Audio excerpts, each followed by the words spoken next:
Welcome to the Blackout Show, presented by the Guillen Grid, a show about the Chicago White Sox baseball, the good, the bad, the ugly. We'll debate what's working and what's not on the south side of Chicago. It's old school versus new school baseball. And most importantly, we're keeping all the receipts.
Welcome with me, my one and only, my co-host Jay. Jay, how you doing, man? Great. Love it. Jay's doing great. Game 7's going on right now in the ALCS. And what better not to have than another great comrade of ours, another guy that loves to join our sandbox of White Sox content, the one and only Todd Welter of Locked On Sox. And correct me, or just correct me, because I flat out forgot to look at the details again of the new platform you have for on the writing business, but get us all caught up to date on what you have going on for yourself as well. Yeah, I left at least the fan-sided baseball side of things last month, so I'm now writing for SouthsideSox.com of the SB Nation. I've also joined OnTapSportsNet.com for Bears content. Still writing for the fan-sided Blackhawk site, Blackhawk Up, but just wanted to diversify, do some other things. So try to branch out, and really looking forward to it. Okay, busy guy. When you have a daughter that loves to go to Disney World every summer, you got to find ways to afford those trips. And that's why you got to do these side hustles. Did he say Disney World every summer? Yes, my wife and daughter love Disney World. That's like the only place they really want to go for vacation. And especially they want to go in summer when it's like the surface of the sun in Florida, dehydration, but you do what you got to do to survive and keep your wife and daughter happy. Family man. See, me growing up, I barely got the Disney Channel, pal. So, I'm happy. I'm happy you taking people on the vacation every year, man. Dude, I am the same way. Like, you want to know the first? I tell my daughter this too. I was 31 years old the first time I ever went to Disney World, and the reason why I went to Disneyland, like when I was in my 20s, was my sister lived in California, and I came out to visit her, so we took my niece there. Like, that's it. And they had a season pass, and even then that was astronomical. And trust me, it's going to Disney is not cheap, but you know what? They love it, and she's only going to be this age for so long, so you suck it up and you do a ton of side hustles to afford it. Yeah, that's some OG Gonzo. You need to get it together. Together. When you take an Apple and Soraya to Disney World? I gotta get married first, and our marriage. Here he goes. Our marriage will be, or I should say, the wedding will be December of 26. So we have a year out. So Todd, I'll be 31 when I get married, and we're gonna see where life takes us from there.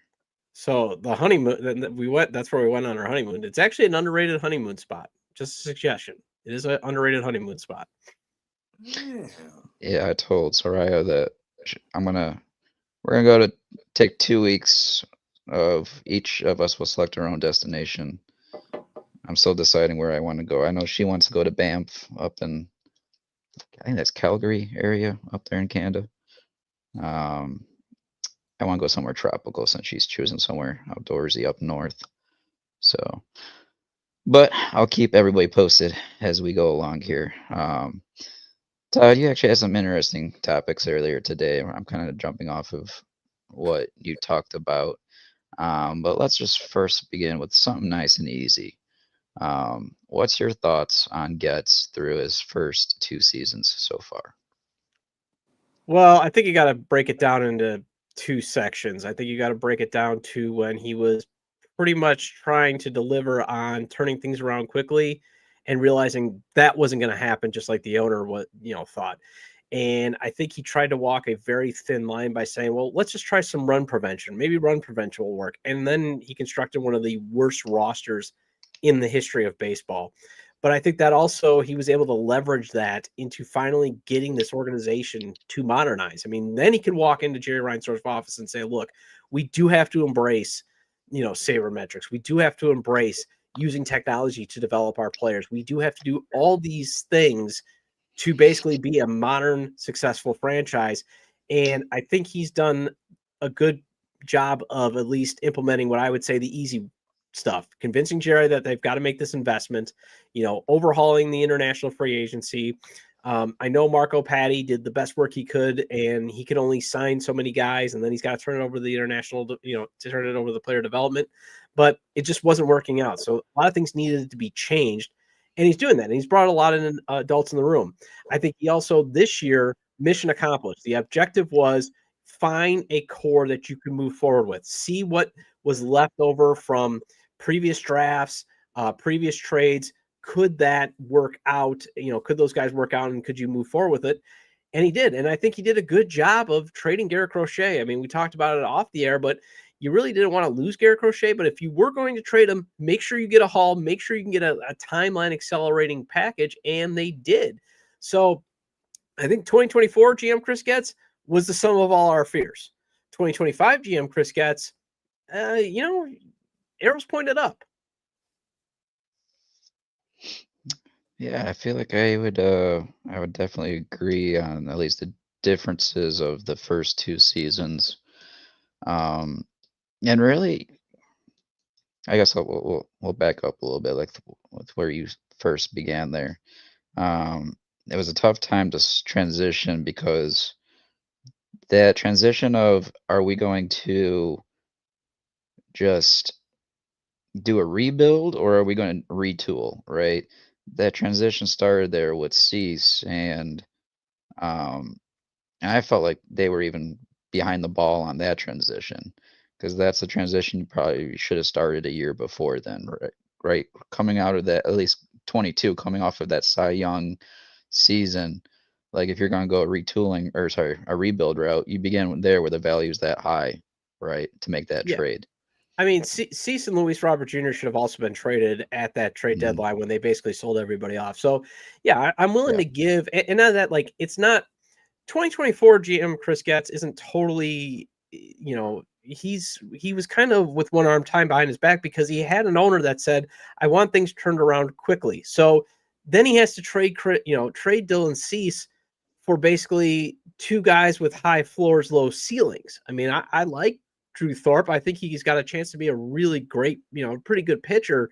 But the problem is he's a spin guy that doesn't have a lot of velocity. So if he's not hitting his spots, he's nothing more than maybe a fourth or fifth pitcher. I mean, he's definitely got the chance to be an ace like Aaron Nola, but you didn't get that return like you got for Garrett Crochet, where you got where you were able to aim higher. Major league ready players right now. Yeah, like you were able to get Kyle Teal, like you were able to get even Chase Meidroth. You were basically able to get, you could have traded with, say, a Boston Red Sox team that had access top prospects that they needed. A guy like Dylan Cease, even though he was coming off a subpar season, he still had a high WAR, and everybody realized, maybe just a few tinkering, and he'll be back to Cy Cease, and that's what happened. So I do agree that 2024 Chris Getz GM, one arm tied behind his back, but at the same point, he put together the worst roster in the history of baseball. I mean, you can't beat around the bush on that. Thinking Nicky Lopez and Paul DeYoung would prevent runs, that was really far-fetched. But part of it was, he had an owner that wasn't willing to open up his checkbook to turn things around quickly. And therefore, he had to trade Dylan Cease for a lower tier trade package, where, like you said, where he couldn't go get a Kyle Teal. He couldn't go out and get a Braden Montgomery, where you could really roll the dice. And, that's where he was at. in terms of that trade. And then like another thing is that Aaron Bummer deal. Like it was like that's another thing where I think he was trying to turn things around quickly. So he leverages a very good trade asset with a pretty good contract, left-handed reliever under team control for basically guys that were going to be non-tendered. He could have gotten all those guys pretty much non-tendered, and look at the deal that how it turned out to be. So that's where I think, it was pretty bad. But then again, you got to give him some grace. You got to realize that he at least covered his mistakes, and he did finally get this organization to move into the 21st century. And you didn't even talk about the draft that season. You missed you skipped Jacob Gonzalez or Hunter. Oh, Hagen Smith. Yeah. That one. Here we go. Gonzo's at it again. No, I think it's it can be a thing where the two things can be true at once. And I think that's where sometimes Gonzo and I on Twitter miscommunicate sometimes. Two things can be true at once. You can be disappointed on them passing on Connor Griffin and JJ Weatherholt and Jack Caglione. Although Jack Caglione, I'll admit, I was traumatized by Andrew Vaughn, and they could not miss on this pick. They've got to get a very good major league talent. And I was like, we can't get a first baseman. We can't get a first baseman like that. I'll admit I was wrong, even though his numbers aren't the best. But at the same time, at least they doubled backed and mitigated it by getting Caleb Bonemer. That's where I think two things can be true at the same time. Caleb Bonemer has just, he's got a high ceiling too. He's reached top 100 prospect status. He's got the chance to be a stud. I mean, on the other end, he is a little stiff, but at the same time, he looks very, very promising. But would I rather have Connor Griffin right now than Hagen Smith? Yeah, I'd rather have Connor Griffin. And yeah, I'd rather have JJ Weatherholt. But I agree that, in that, and I can see where the process being bad.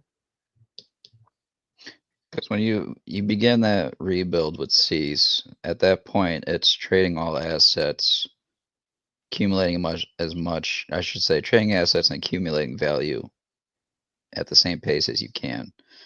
And I don't think Jerry should be spending money while doing so. You got to hit rock. You got to scrap it all down, bring that value through the system and up, because it takes time to even get through the system. Once they get through the system, it's not just, okay, you're here, right? Because a lot of people look at one great season and then they're happy with that. But no, like development also happens in the majors as well. And that's going to take some time too. So, but when you're thinking about even the drafting at that point, I get where the comfort is in pitching because that's what they're good at developing. But at some point, you have to balance that out. And especially when you have a 5-tool talent sitting right there, you got to grab that. Yeah, one that you were significantly tied to.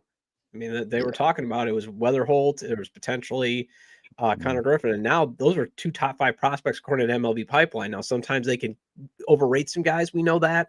Sometimes they get it right, and you're right. And that's a guy, too, that Griffin would have been ready just as you're about ready to contend or just as you've started to contend. He's the next infusion of talent. So I agree. Process-wise, I don't think it was best. Hagen Smith, though, could still turn out to be an ace. I mean, he's having a great Arizona Fall League. And again, I just go back to they at least went back and got Caleb Bonemer, another guy who has a high ceiling. I think the only reason why he fell was because of the stiffer profile. The athleticism might not be there. And he's proving that actually the White Sox are taking the gamble. And then they went, at least this year too, I think they mitigated and they went for a high ceiling guy in Billy Carlson. He's already got the great glove. He just has to make that swing adjustment. If he can make that swing adjustment, scouts are saying he could be at least maybe a step below Bobby Witt Jr. Maybe, I mean, if he could be Jeremy Pena, I've seen, comparisons to that. That would be great. That's a great comp for Carlson, Jeremy Pena. And another guy that you'd like, Gonzo. I mean, Jaden Foskey again. I mean, those are, again, 2 big swings that they took for superstar talent. But I agree. You could have had 4 superstar hitters in your system instead of 3. And really, that's the point what I was getting to is that transition from year 1 to year 2. Altogether, I probably give it a C+ just because I felt like you missed a lot in year 1. Granted, he's a rookie GM. Like even making those deals with veteran GMs across the league, it's going to take time to build those relationships and work with them. But again, it's a tough grade. But I'm just giving them that criticism because that was a rough year 1. However, for him just to make that transition from year 1 to year 2, because you saw that buildup of that trade with Crochet. That was one hell of a deal that he made with Boston, and going to the draft, or not even just getting to the draft yet, because I totally forget. You got your real 5 selections. Granted, I thought Shane Smith was top of the list there.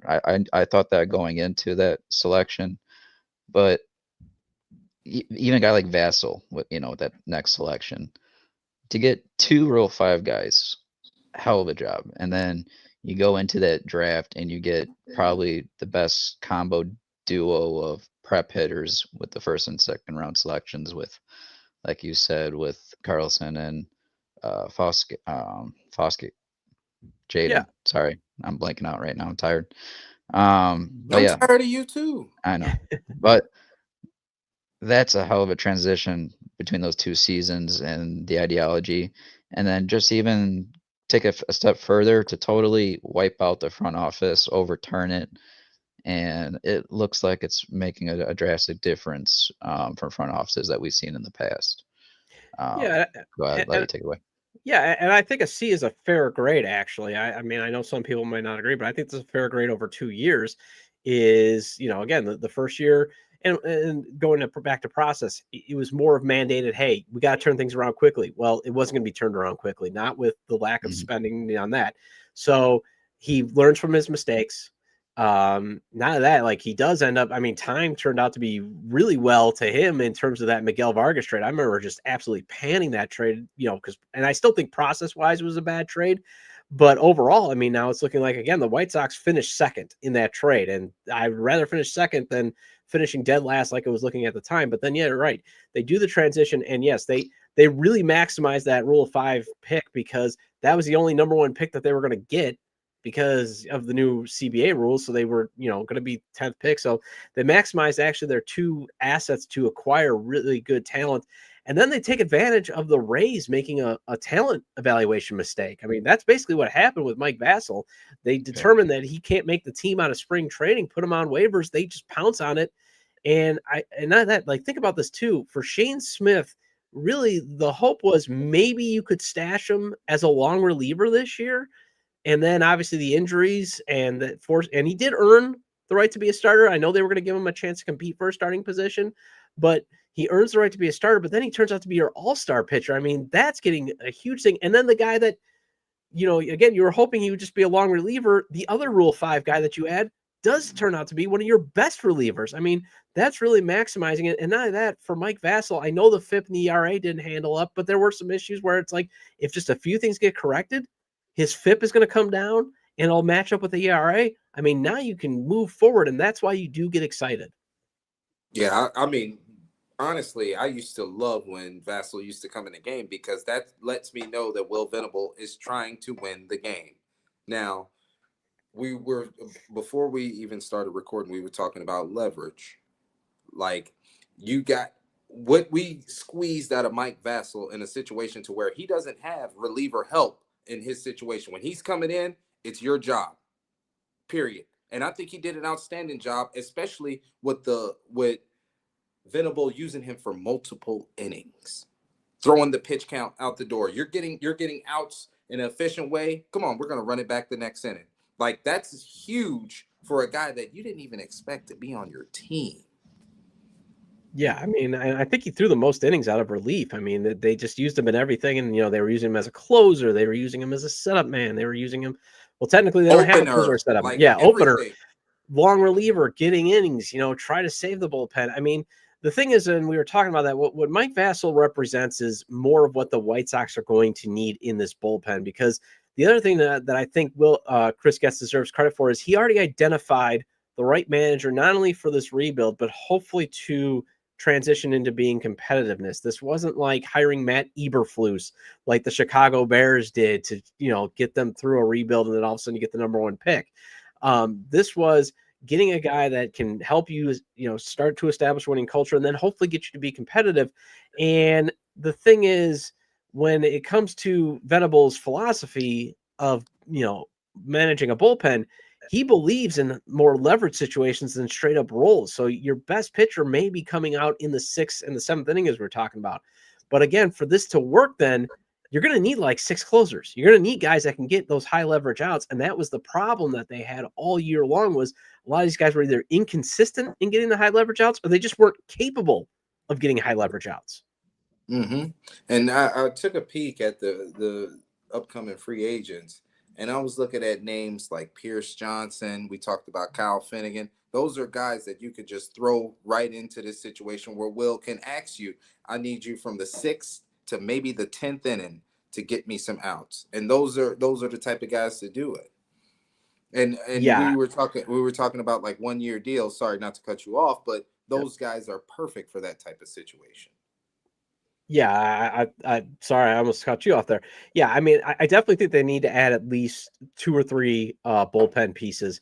And now maybe one of the ways that they can add it is through the Rule of 5. They will be drafting 2nd overall. So I don't think you're ever going to get another Shane Smith, 2 years in a row, but you are still in the area to get an arm that can throw with a lot of velocity.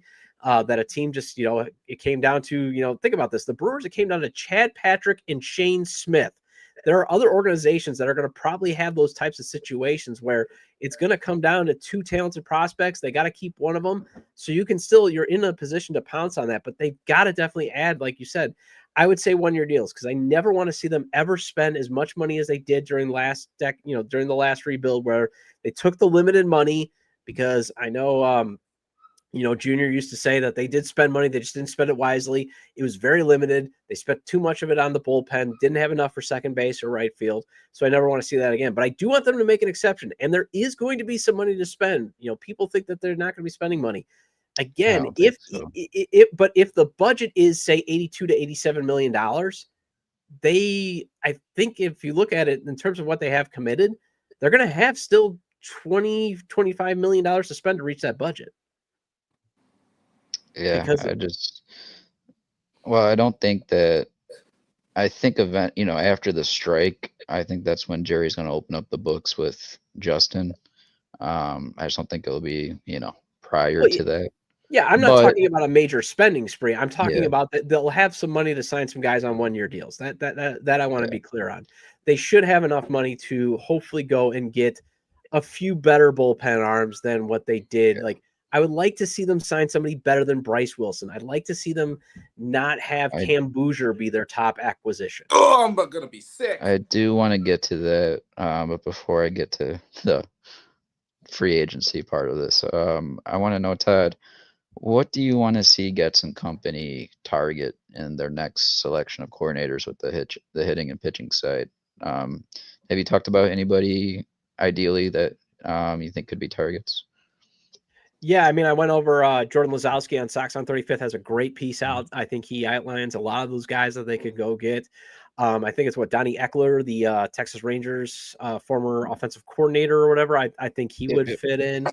I think it's just what you got to do is you got to get somebody that can help these guys get better at the big league level, because now I think they're into phase 2 of the rebuild. And part of that is still obviously adding more talent. I still think they have to add some superstar potential players through next year's draft, and hopefully they win the draft lottery. Brock Kowalski or Justin LeBron, come on, baby. That type of stuff. I mean, there's a lot of talented prospects in the draft next year that I hope that they can potentially get.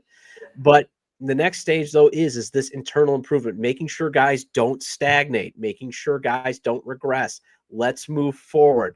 Let's not have Colson Montgomery be another Gordon Beckham, just a flash in the pan and then struggles, that type of stuff. So I want somebody that can help these guys be prepared every single day to go against the pitcher that they're facing and execute a game plan, because, they've got Ryan Fuller as the director of the hitting, organization. We're going to hit the way, pitch selection. I think that's a big thing that they want to do.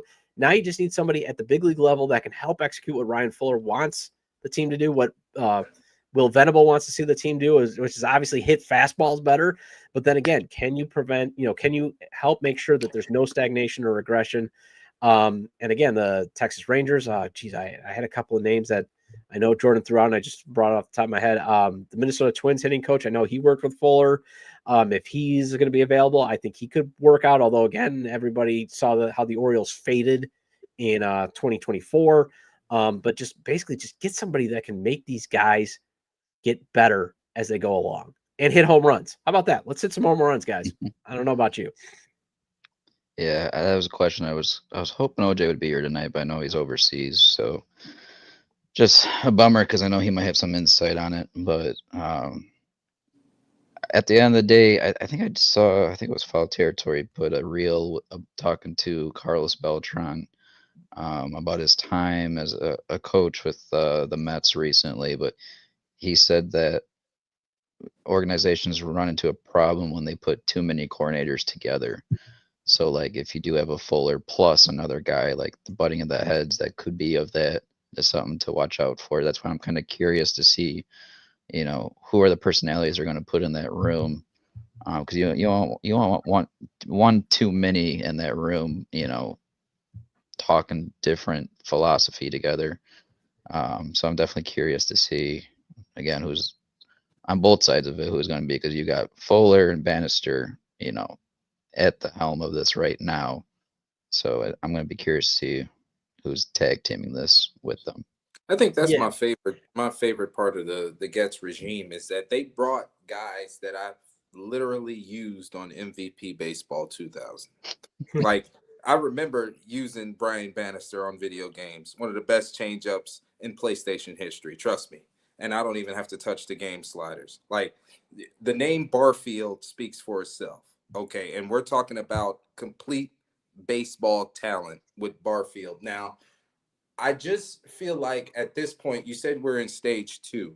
I don't want the White Sox to try to get cute and go after like the big celebrity names, like the big fish out there. I want us to stay not so much organic, but stay simple, stay low key, if that makes sense. Because like we don't have a top echelon roster right now. Like we're not even putting up a lineup that could guarantee 3.5 to 4 runs a game. So we need to keep building, I should say, that chemistry, camaraderie. And like Gonzo said, if you got too many cooks in the kitchen, there's too many orders to be placed, too much stuff on the menu. And I feel like when you're building young baseball players, like we already got the analytics in our face. We don't need to, how could I say, break it down multiple times. Like I'm going to give you a prime example. So people want more fly balls, right?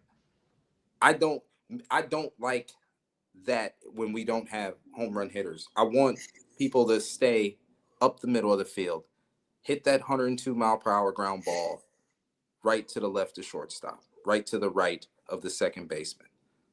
Like there's a lot of hits, a lot of success in that area. Like we didn't appreciate Todd Steverson because when he was the hitting coach, we were a very productive lineup without using the long ball. We were top 5 in hits. We were one of the top teams in RBI and with runners in scoring position. Now we're at the bottom of all those categories, and that's with the injection of the new talent. So I just want us to keep the game simple in a world full of analytics and metrics. And it's great that we have all these numbers to our disposal so we can dissect and figure out, hey, this is what you're doing wrong. This is what you can do better. This is where you're having the most success. Like, yeah, I understand all of that, but I still want the game to be simple right now at this stage. That's just me. Well, I think Ryan Fuller has a simple philosophy in terms of pitch selection. You know, don't be free swinging, basically. You know, be disciplined, try to take pitches.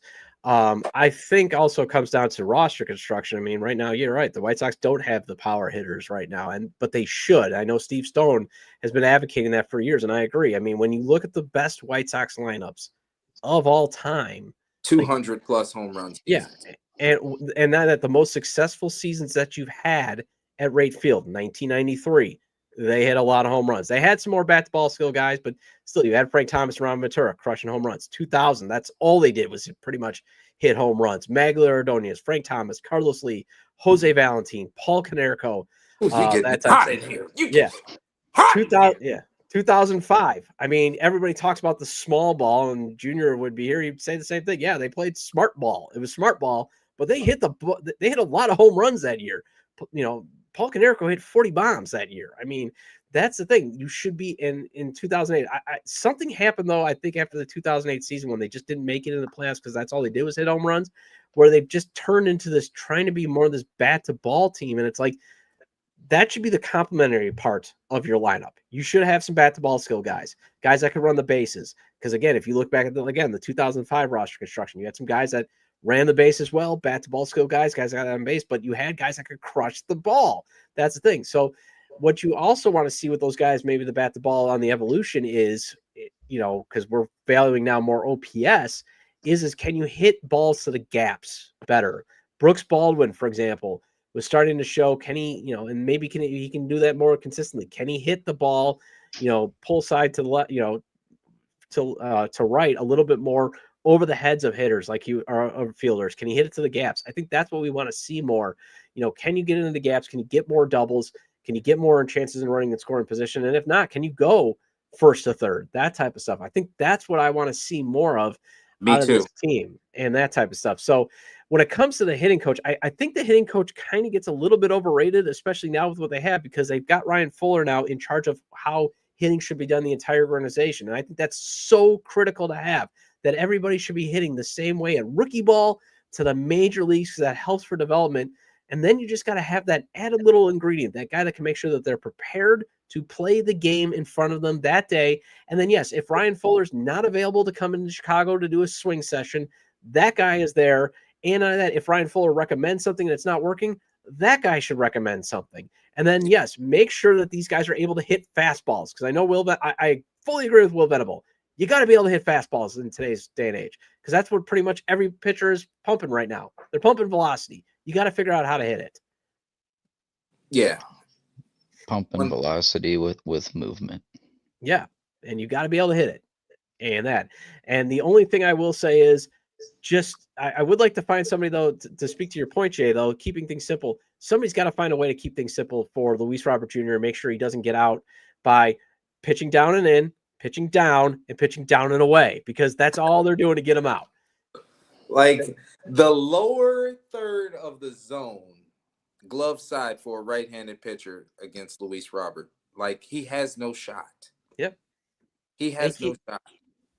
And I honestly will take if he is healthy for the few times, I'll take him still striking out looking if it's down, because at least he's not, at least he's just getting beat by a good pitch. And I saw him get beat a few times. I cannot stand that he keeps still swinging at pitches away, down and away. It's like you can actually see the ball moving away from you. Stop swinging. And again, as you said, glove side down and in. He can't resist. He has to swing at it. Yeah. And it's crazy too, because I know you was about to go, Gonzo, but remember COVID when Luis Robert had a great batting average? Just a great, we're not even going to talk about his power numbers, the great batting average. Like, I understand it's a small sample size, 60 games, but that Luis Robert is not the guy that's on my 40-man roster today. That's crazy. Well, I mean, the 2023 guy too is not there anymore. I mean, he had a decent, I think he hit like 263, 270. And that's actually, in today's day and age, that's a great batting average. Because again, batting average really doesn't matter. And, can we make batting average great again? Sure, I think we could.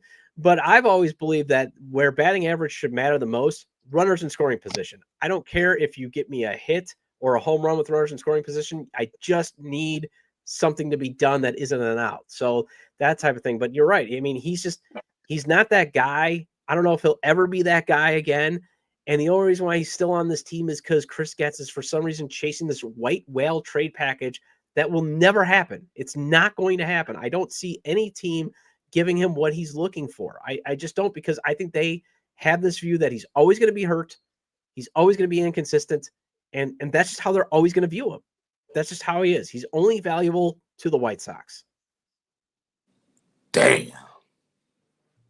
On that note, let's move on to some What, targets. Did that hurt your feelings, Gonzo? No, you just jumped off of Luis Robert too quickly than I wanted because I wanted to jump on that. Off-season targets. Who wants to start this off? So I'll let Jay. I've been having an issue with what the White Sox have been trotting out to right field, and I feel like if you want to inject home runs and slug and OPS, that's the position to do it. And I think looking at my guy from Canada, Tyler O'Neill, would be perfect for the White Sox. 1-year deal. He could probably get you 20 bombs before the 4th of July, and then you could flip him and then get on with your life. But I feel like right field, me personally, that's where we go to create that OPS because the infield is locked. I mean, I don't know if Benintendi's in left. Luis Robert is coming back at least to start next season, I would believe. I don't know what avenues we have to inject OPS into this season outside of right field. That's just me. Well, I mean, yeah, if you're talking about actually getting the ball over the fence, yes, you would probably want somebody to be upgraded over Mike Tauchman. I mean, at the end of the day, it's got to be a 1-year deal, though, no matter what you do in right field. Whether you're bringing Mike Tauchman in and saying, bringing him back and saying, hey, we just want you professional at bats. I don't think that's the end of the world, but I agree. If you want just actual home runs, you definitely have to upgrade over Mike Tauchman because he's never going to hit any more than 10 on that type of thing. But at the end of the day, it has to be because you've got to keep that spot open for Braden Montgomery, which I've got my fingers crossed. He's exceeding expectations and he's up by the trade deadline. So that the guy, again, fingers crossed. I know I'm being crossing them too, Daddy-O. I know I'm being a little too high. He's probably going to probably May of 2027 is probably the best that I would say for him because I've never been a fan of actual rookies actually debuting on opening day. I just think there's just too much stress. It's always good to have them debut, whether it's mid-season or like in May, because then now that they get their own little day, that type of stuff. It's just a nice way to ease them in. I want Munetaka Murakami. I know I've been banging the drum for him. I think that could be your Jose Abreu of this rebuild. 25 hits, bombs. You definitely need an upgrade at first base. I mean, again, I think they're fine for next year at first base if they go in again with a rotation of Miguel Vargas, Lenine Sosa, and Curtis Meade. That's fine. It's raised floor talent. It helps you out, but man, Murakami's got the chance to again give you those home runs that you need from a corner position. The problem is what is that? I mean, again, it could be overstated, but there's a rumor like it's like 10 years, 10, 20, 200 million that he's looking for. I mean, it's some crazy number, but man, it would be great to have him on the South Side for the next, 5-6 years. I'd low key have one of his home runs in my backyard. I live in Chicago. Yeah, you would. I mean, I mean, the only thing is I know some, and I did a show where I there's 3 because they're not even being mentioned. They weren't in the name that Mark, they weren't one of the teams' name that Mark Feinstein came out with on MLB.com of who's tied to him. And I came up with probably 3, I can only speculate, but the 3 speculative reasons: money. Number 2 is, again, they really do want to provide a spot in the lineup for Sosa if they bring him back, because he could be traded. He's a prime trade candidate. But for Miguel Vargas, and maybe they still want to see, can Curtis Meade at least be a raised floor player, because you still need raised talent, just as raised talent floor players just as much as you need superstars.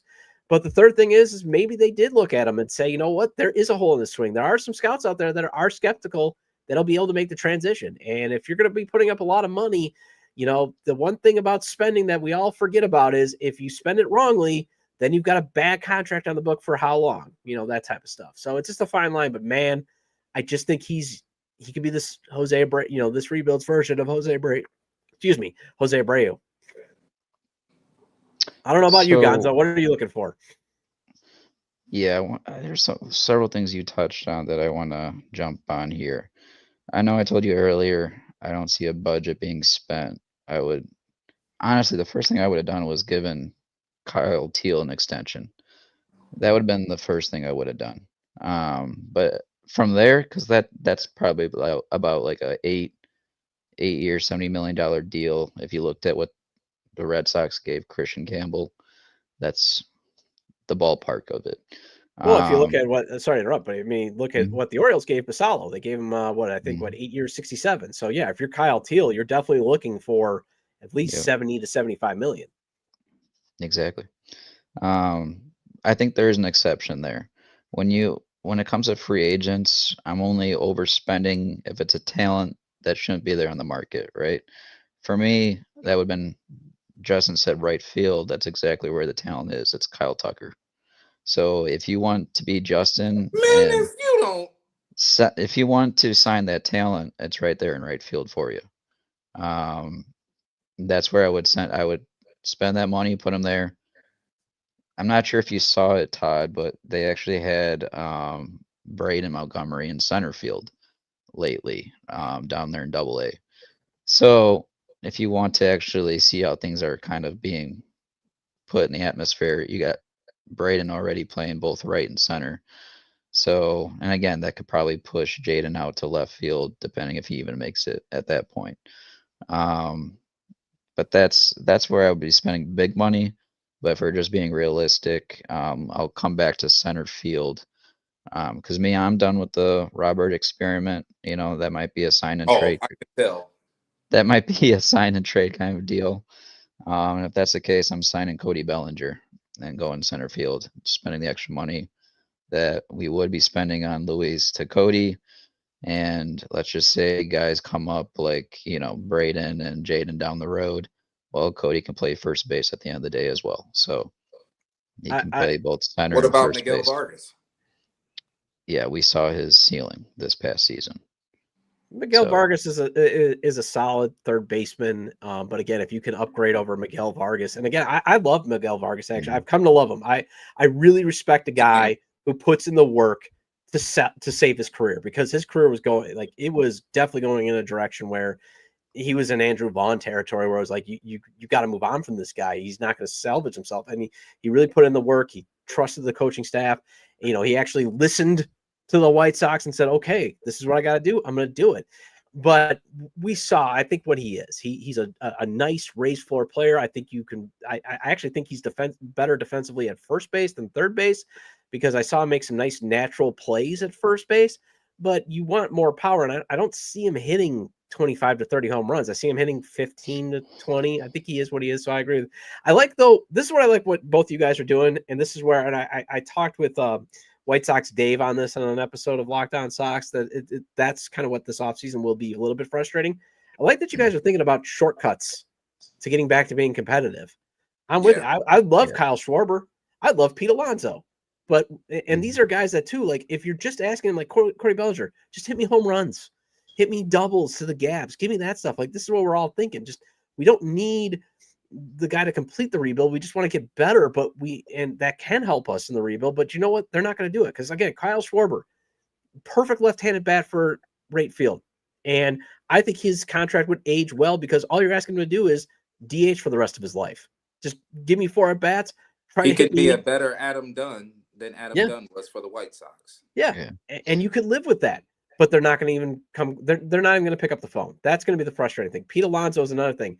I think he's probably at best going to get a 3-year deal. You need a first baseman at least that's better. If you can get a first baseman that's better than Miguel Vargas, obviously he's not going to be better defensively, but that can hit you more home runs for 3 years. Awesome, because right now the first baseman of the future, where is he? I don't see him. I mean, I like what Caden Connor's doing at the Arizona Fall League. You talked about Jacob Gonzalez. The guy picked right after him was Bryce Eldridge, out there in San Francisco. Oh my God! And again, going back to process, one of the reasons why are the White Sox in this current state, too many times under Rick Hahn's administration that they didn't go for a high floor or high ceiling guy. They went for a high floor, where Jacob Gonzalez, he'll probably make his big league debut next year, but what's he going to do? He's going to be... He might pull a Colson Montgomery. I don't know. Well, that's another thing that I'm surprised with, that they haven't given him the Arizona reset. There's so many guys where it's like, give him the Arizona reset, as I like to call it. Pull him off, try to work with some salvage. But the thing with Jacob Gonzalez was he was never going to have a high ceiling. His floor was going to be, he should get to the majors. And I remember reading up on him, and I actually was kind of excited about him. But then now you see it, it's like, even with the torpedo bat, he hits 244. I don't know about that. Yeah. I'd rather have Sam Antonacci. At least Sam Antonacci has the ceiling to make batting average great again. I mean, Sam's also he has to get to Double-A too, so I think he was at he'll Double-A. he'll get there. Well, I mean, like spend more time down there. Yeah. Oh yeah. 'Cause No, I agree with you. I'm just saying that most like half long term. most half of the first season was in the A's, and then same with Braden. Braden needs more time in Double-A. We saw that the second half of this season. So I know I'm pushing him. I know. it's okay. He'll get That's there. okay. Keep pushing him, Todd. But I'll co-sign that's it. another point you brought up. Like if he does show that that the talent is where it needs to be, then to AAA he goes, and soon enough then will the majors. But I do feel like you're right. It's going to be probably another season beginning. Technically, they can do it the third week of April, because then I think it's service time. 45. Yeah, service time. I think it's that third week of April. Although we don't know what service time is going to look like in 2027. Yeah, you have to pause everything. I mean, that's the other thing. Everything's a risk, but yeah, I got cut off after Bellinger, so I had Bregman Sorry about that. as an opportunity there if you want to have him fill at third base for the time being. That's kind of one of those other names that I think that's going to put us in a bidding war, though, for Bregman. That's okay. We got the money. We got payroll to use. Again, these deals. Million. Yeah, these deals aren't gonna eat up like too much of your future if it's just a couple of years. But those are the only two hitters I saw that intrigued me. Otherwise, I'm not spending that money. On the pitching side, again, last show I named 7 guys that should be or that have the opportunity to be in the rotation next year. And again, there's a lot of innings to be had, and I think there's plenty of names to be in, that we're going to see in that rotation next year. However, there is one name, a free agent pitcher, that I would love, just as a vet, to be your dog in that rotation, to be a mentor to these young arms of Schultz and Smith, Poor, McDougal, Brandon Woodruff. Woody. That's a guy I would love to see. Kind of reminds me of a Lance Lynn a little bit, but that's a guy that I would love. Spend a little money. I think that guy will do wonders in your rotation. A lot of guys are complaining about opening day start that we haven't had in over 2 years. That's a guy that'd be a nice dog in your rotation. So before I go to the bullpen, skeptical. I'll let you react to me. I'm skeptical about Woody's health, though. And I am with that amount of injuries, and again being a guy that used to cover the Brewers. I have no solid facts on this, but I with this many injuries that he has, I just got to wonder, does he take care of himself? Because another guy that had the same type of stuff was Ben Sheets, and I know for a fact he didn't take care of himself from because I knew some people that worked in the Brewers front office because I worked in the scoreboard operations, and I actually talked to some of the lower end guys in the, we would kind of interact sometimes, and they did tell me Ben Sheets never took care of himself. He never kept himself in shape. That's why he was always hurt. So I do wonder. I mean, I like your thinking, Gonzo. I mean, he's got the stuff, obviously. And if you're looking for a guy that maybe, hey, Martin Perez was valuable, even though he only made 7-8 starts, because if you are looking for a guy, I mean, they do need at least one veteran starter in this rotation, like you said, to still show these guys how you go about your business, because Davis Martin only has a year and a half. Sean Burke only has a year and 4 starts. Shane Smith only has 1 year. You still got to have a guy that says, here's how you be a professional big league pitcher. And especially, when you are bringing in up some guys, I'm hoping Tanner McDougal eventually starts, that type of stuff. So I like your thinking. It's just, I'm with Jay. It's hard to trust them. Well, you have to be, the price has to be realistic. And because Woodruff has that health history, that's why the price is going to be a bit attacked down. Because if you're a guy like Cease, that price is going to go through the roof because he has the production that's there. He's going to get paid. I mean, he's looking at 30 plus. And I don't think Jerry's going to be spending 30 plus for a pitcher at this stage of the rebuild. Well, he's never paid for pitching. I mean, that's the other thing. He just won't. But even at this stage, I don't think he would do it right now. Yeah. I'm thinking, what about a guy like Zach Littell? I mean, I just see. anybody. I Free mean, agent.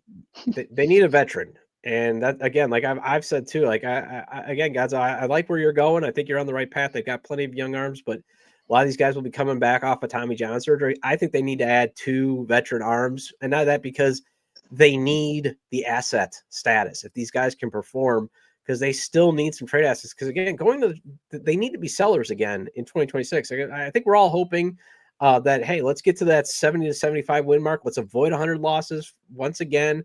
That's at least what I'm doing, but that still makes you a seller. And right now, they don't have much to sell. I mean, what do they have to sell at the deadline? That's You why know? I personally wouldn't spend money on pitching right now for the rotation because Well, you there's can so find many a. guys. I'm There's talking so more many like guys about that are Eric Fetty. deserving to have a rotation spot just to even get an assessment on. Because we got Thorpe coming back. McDougal should be on the 40-man soon. Yeah, you'd be better. But I don't think you can Mason Adams is you can't also coming up. guarantee those guys, Gonzo, to eat the innings. Like we're talking about 6 It's for me. It's not months about baseball. even eating the innings right now. I need to get an assessment to know if these are guys I want or to trade. Well, you could still get an Keep assessment though. acquiring value. Yeah, I see where you're going, but you can get an assessment in August and September too. I mean, that's all I'm saying. But that's what I'm saying on is that. we haven't had that assessment on some of these guys coming up. Like Well, but Mason the other Adams, thing we is, haven't seen him. McDougal, we haven't seen him. Thorpe, hardly have seen him. so I think McDougal is the one that would be realistic at the beginning of the year if you're talking about that. If you want a clean slate for the beginning, because Thorpe and Adams are going to be coming off Tommy John. That they probably won't be ready. I think I talked to Connor McKnight down at Podfest that these guys might not be, Thorpe and those guys might not be ready until like June or July.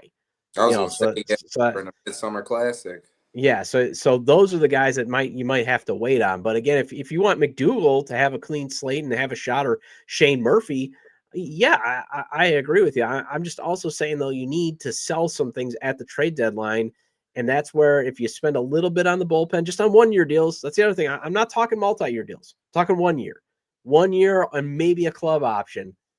That's why you want to explore some starting pitching, because again, if he has an Eric Fetty first half, you can leverage that into some pieces that you can use down the road.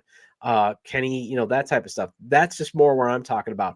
But I like your thinking about Brandon Woodruff. At least get a pitcher in that $10 million range. Don't give me a pitcher in the 5 or the 3, because I think Woodruff will still get a $10 million deal. And I did have a couple names in the bullpen. Caleb Ferguson, the lefty, that'd be a good lefty to add. From Seattle. Yeah. And then Emilio Pagan is probably top closer right now in the market. I would definitely spend that money if you get a guy like him in here. You give him a multi-year deal. I don't care, because that's a guy that I feel he could be that closer that you're looking for. I mean, granted, I was going to say what's crazy is me personally, I don't see him as a closer. I see him as just high leverage, because he came in as just like middle to late inning relief. He was only a closer because Cincinnati needed him, because there was no more Alexis Diaz. And that's another thing is I think they're going to put Peyton Pallette on the 40 soon as well, and that's another guy you can use in high leverage. Needs to prove it, but again, I think he has the stuff to prove it. For me, it's going to be interesting because you have Taylor, Pallette, and probably Vassell there. I'm just curious, are you going to leave Grant Taylor in high leverage the whole season, or are you going to start to prep him into the rotation here later in 2026? I'm curious to see where that development plan is ahead for him. So I've been talking about this on Locked On Sox. I think it all comes down to what his arm, it really does. Can his arm handle it? I mean, that's one of the reasons why I think the moment that he had the little arm fatigue, they're like, all right, well, let's get down to his ceiling. And I think that's what is actually good processing a little bit. You got to let these guys' arms dictate kind of what can they handle. If they can't handle a starter's workload and be a high leverage reliever, great. I mean, because Grant Taylor was a second round pick, but then on the flip side, you have a mitigant. Tanner McDougal's arm seems like it can handle a starter's workload, and he can throw 99, 100 miles an hour. So develop him to a starter and that type of stuff. So I think what it comes down to is can Grant Taylor's arm allow it? If it doesn't allow it, then yeah, you got to just go into high leverage. How many innings did Grant Taylor pitch this campaign? Oh, I'd have to look at that up. Well, that's another thing, because even when he did get brought up, they got him back into it. Like, they didn't really give him a role, because that role was always jumping around. He would get a spot start every now and then he would be in high leverage, and then he wouldn't be in high leverage. That was always a thing that frustrated me, because I'm like, me with that pitching mindset, I'm like, just give him a role and let him get into a routine. And that never happened, and that's what frustrated me. So he gave me 36 innings this year. I think Mhm. you probably try to bump that up with about to 60 to 70 innings. Yeah, Brent 65, Taylor. 70. Yep. All right. We are almost at the hour point. Not so time that, here to wrap it up. Todd, please give us where can we find you for our followers listening right now? Oh yeah, you can find me on X, from my Twitter at Todd J Dub, or at Locked On Sox. Subscribe to the YouTube channel at Locked On Sox. For Locked On White Sox, we're here. At least I'm your team every day. I think I do 5 shows a week. Find Locked On White Sox on wherever you get your podcasts. Todd. Now, hold on, wait. Before he Yeah. goes, I just want to let him know that Jose Vidro is the best Montreal Expo of all time. I need to know, Todd, who is your best Montreal Expo of all time before we cut out here. Oh man, we were talking about this often. Gee, are you talking about the most random expo or No. just the best? And then Hey, tell me your favorite brewer. no. Oh, he brought. Oh my God. Oh man, are you bringing up Andrew Vaughn? All right, so I That gotta is- add. I don't need to hear I that. gotta add these 2 things. All right. Oh So, boy, here we go. Todd, all right, you got a minute. So Speed for the up. expo, So for the expos, it's obviously Vladimir Guerrero Jr. I mean, I got to see him actually hit batting practice when I used to work in Miller Park. It was just something phenomenal. Andrew Vaughn, like I said, he's doing great in Milwaukee. He's where he needs to be. He needs to be a supporting cast bat, but it was just never going to work out in Chicago for what they were asking him to be. They were asking him to be a core bat, and he just showed he couldn't be that. And that's fine. 2 things can be true at once. He's fine in Milwaukee. He's got to still pass one more bar, Gonzo, and that is, can he actually hit in April and May? But even if he doesn't hit in April and May for the Brewers, that's fine. They've always had poor hitting first baseman. They just ask him to hit home runs. That's all they need him to do. So if he can do that, God bless him. The White Sox status him to be something that he couldn't, and that is the man. You know what? With what you just said, Todd, if that was what this tweet was, I would have no argument with you. Wait, can you show that again? Yeah, I got you. Let me see. Andrew Vaughn has figured out the ground. However, this could be just. Yeah, I just need to see a lot more unconvinced.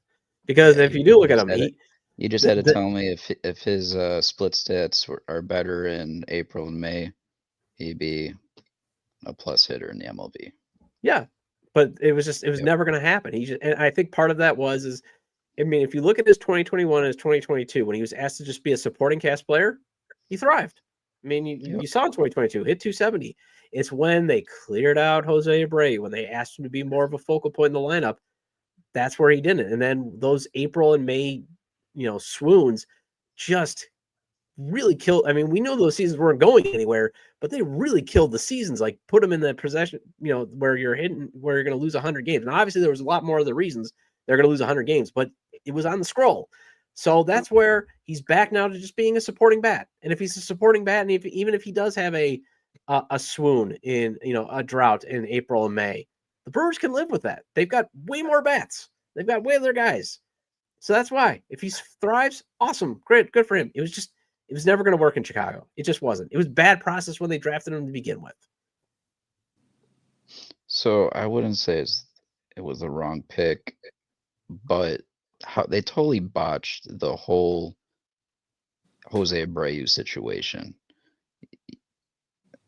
Like, if you're gonna draft that replacement, then you should trade him right away to get value for him, or you keep Pito and you trade that pick of Andrew Vaughn.